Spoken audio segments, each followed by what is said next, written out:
Yo, yo, yo. It's JB in the building. How you feeling? Hey, man. Have y'all ever thought why you are always feeling set back from having so many ideas but not knowing how to execute them? Have y'all ever thought about all the ideas and concepts that you've had in your mind and how stagnant you still are? How all these great ideas, they're yours. You came up with them, not by nobody else's influence, not by nobody else's prejudgments, pre-assumptions, nothing. It's yours. Yet, you're still stuck. Or you feel stuck. Well, that's because living in abundance is the way of wealth.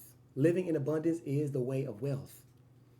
The same way ideas come in an influx like that is the same way thoughts come in an influx just like that.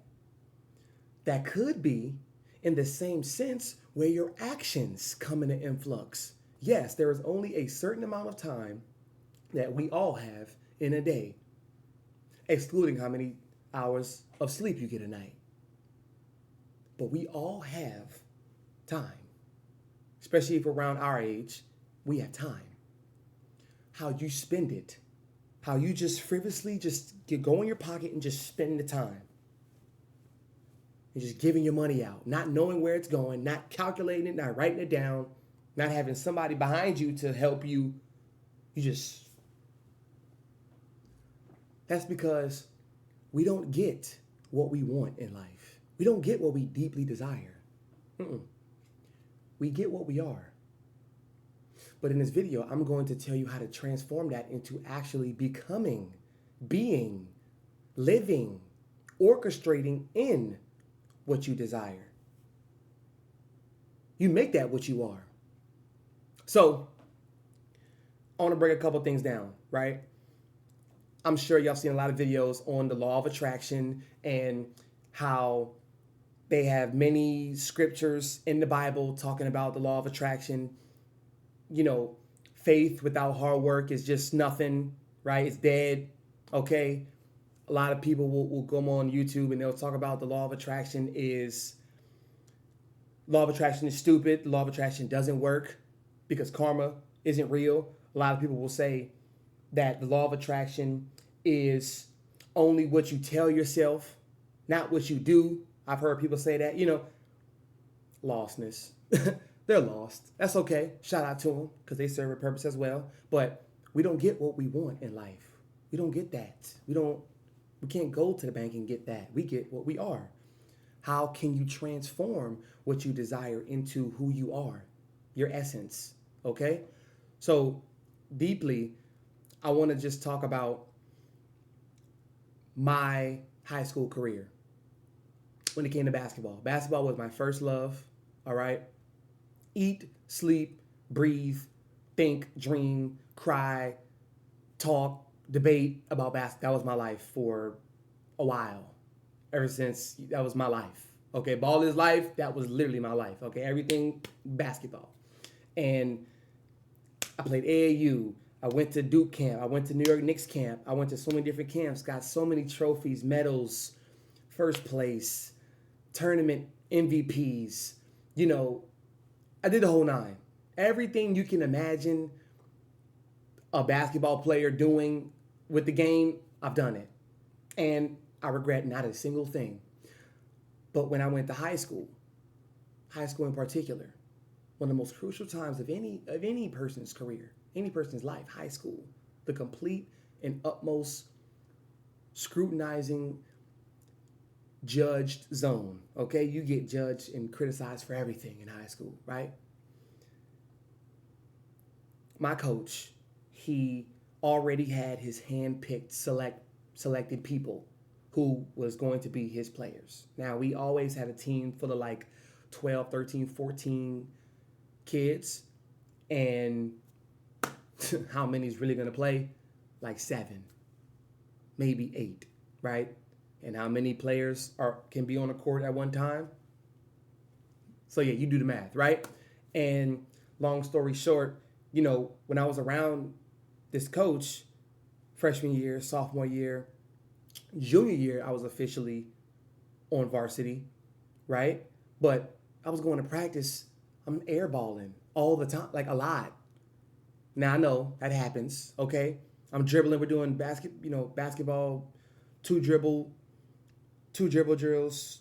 You know, ball is constantly going off my foot, but I know what y'all are thinking. JB, that happens. It's basketball. It's just, hey, it happens. Sometimes you be aware of different things at different times, and you get distracted. Your focus is diminished. I get that, but it was the way that my heart was feeling whenever I was shooting, dribbling, making plays, coming up the court, getting the ball stolen from me by this dude, and I'm being so careless with the ball, and I'm little things, right? This coach made me second guess everything. Literally my whole existence. Why? Because ball was my life. Basketball was my life. I associated my life to basketball and basketball to my life. That was me, right?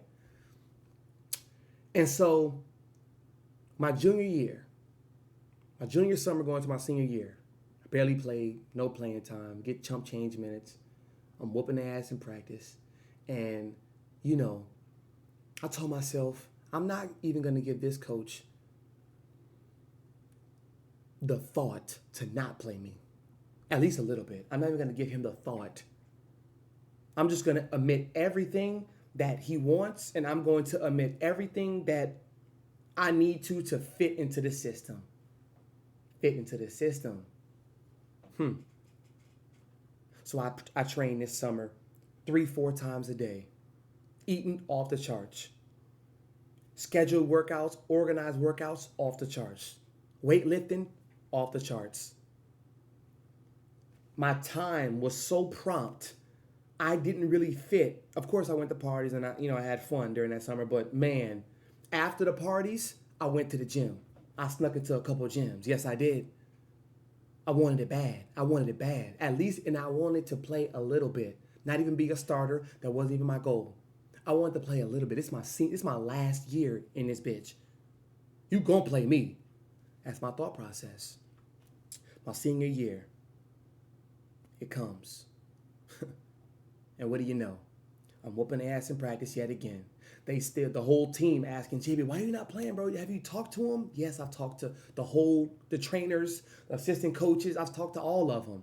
They tell me the whole ring around, shoot when you open, you're the 2, you're not the 1. Look for the 1 guard whenever right? I did all those things. I was more fluent. I was more confident because I put that work in. Because I put my head down and I focused. I was more conscious and aware of the mistakes that I made previously, right? So, with that being said, I use all of that as fuel. My senior night, I played 1 minute and 3 seconds. Shot a 3. Toilet bowled out. My mom was there. My Mima was there. Girlfriend was there. My Mimi was there. I didn't want them to come to any games, any of my games. Why? Because their grandson wasn't playing. That was a little embarrassing. Wouldn't you be embarrassed? I didn't even want them to come to the games because I would just be on the bench clapping.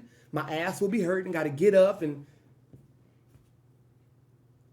But it's my senior night, so they came, get my mama flowers. Y'all know the whole 9, okay?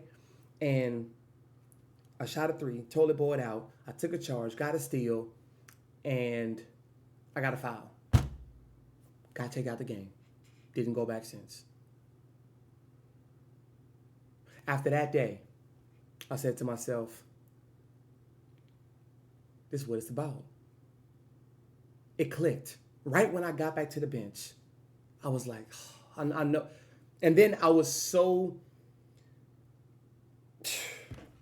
skeptic. I already knew. Once that went off, I looked to the scores table. Got my ass up out of there. But from that day forward, I said, I'm never going to allow myself to allow somebody else that dominion over my life, over my existence. That one coach took all of my confidence. took all of the years of hard work and trophies and training and crying and sweat and taping my right hand behind my back and working out for a month straight with just my left hand, working out with blindfolds, working out in the rain by myself, crying by myself, dark nights, didn't want to talk to nobody. Sometimes I didn't even want to train. I just went home, went to sleep, put on my pajamas, turned my lights off. My lights were always off. Sleep. I didn't want to see nobody, didn't want to eat, didn't want to do nothing. I was completely unhappy because of the situation. I was completely torn as a little kid. I was torn. I'm 15, 16, you know, I'm shot. If this is not working, then what is? Nothing. That was my mindset at the time. And then after that year, I'm now playing all across the country against professionals. Professionals who are from overseas, coming to the States to get their green card and go to the G League, get to the NBA. I'm playing against these teams. We're going to so many different states. So many different states. Having a great time. Having a great, great time. And it's not college. It's not college. Balled out. I got hurt. You know, my ankle. But I bounced back. That was the greatest times of my life. I will never forget that, ever. You know why? Because I switched my identity. I wasn't a victim to his coaching anymore. I wasn't a victim. I wasn't allowing myself to become victimized from what he did to me. Because guess what? I was going to hold that with me for the rest of my life. That was going to make me uneasy. That's what you call a disease. I am diseased in this current moment because of the past. I wrote about it in my journals, okay? Cursing at him, I'm saying everything you can think. I was hurt until I switched my thinking, because I am a great basketball player. I am a great scorer. I am a great point guard. I am a great leader. Yeah, I didn't let him say that I'm just a two guard. I only can shoot. My IQ has always been high. Always. My IQ and my EQ for people, my teammates, life, it's always been high. But he wanted to diminish my accomplishments. He wanted to diminish my gifts and talents because he wanted me to fit into the system. And guess what he told me the last game of the year? We lost. Went back to the locker room, and this was the last time that he was going to coach and be around the seniors, the senior basketball players. He did me last. He went to it was 3 seniors, okay? I was the last one because why would you think about me when I'm not even in the game like that, you know? One of them was a starter who was my homeboy, and the other one was like 6-man, you know, starting sometimes here and there, right? He goes, Jaden, you are great in so many ways, and I'm sorry I wasn't the coach for you. That's what he said. He said, I'm sorry I wasn't the coach for you. I'm sorry I couldn't be the coach you needed me to. The last game of the season, y'all. The last game. Are you serious? And I just sat there and I laughed. Everybody else crying, you know, because I didn't give no fucks about it. None. 0. I didn't shed a tear. We got back on the bus. Ooh, I put my earpods in, laughing.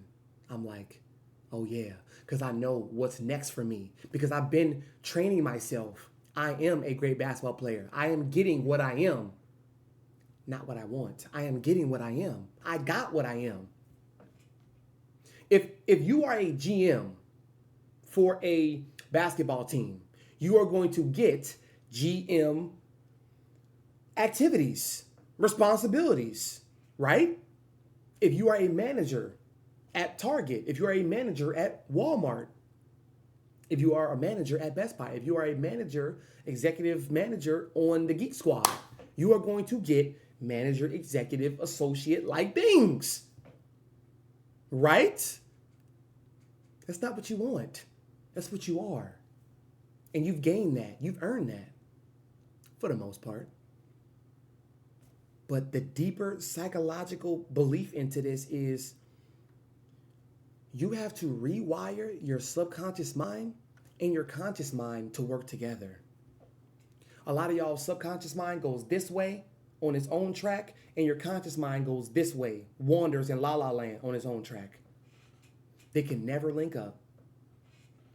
So this is why your relationships fail very quickly.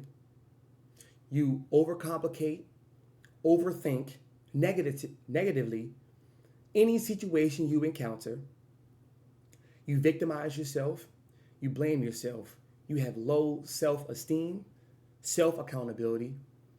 You don't think highly of responsibility, ethics, morals, values, integrity. You don't think highly of those things because you are too busy pointing the finger at everybody else for your past experiences where you cannot grow. Most times, relationships don't fail. That was just the expiration date.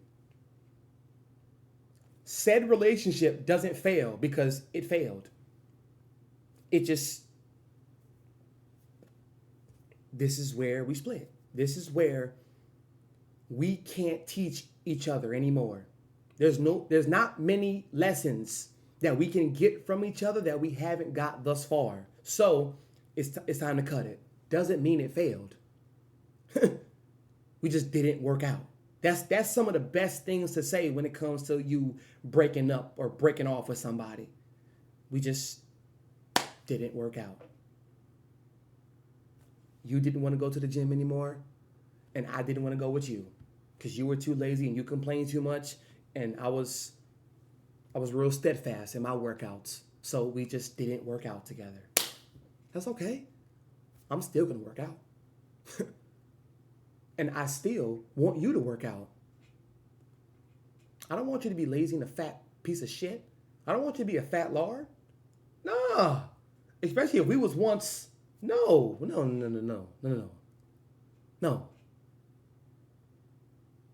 No selfishness this way. I want you to flourish. And you have to say these things to yourself. Affirm to yourself every single day. This is what I am. This is who I am. This is what I have. This is what I'm getting. Every day. Every single day. Y'all need to start booby trapping your life. Do y'all see everything behind me? First ever photo shoot. Just be simple. Come on. Everybody alone. Come on now. Live fully. Create happiness. Imagine peace. My life is booby trapped. Look at all these books. Hold on. Wait. Wow. Whoa. Wait. Oh my God. Look at all these books. I got a whole desk over there with more books, notebooks, word searches, puzzles. Psh. My screensaver. Look at my screensaver right now. Psh. All of it. Starved. Look at this. Open my phone. Look. Post one TikTok. Post one YouTube short. Reminding myself every day. You got to booby trap your life into greatness. If you are not ready for success, if you don't think you are a successful person, you won't achieve successful situations. You won't be in them. You won't live with them. You won't dream about them. You'll have nightmares.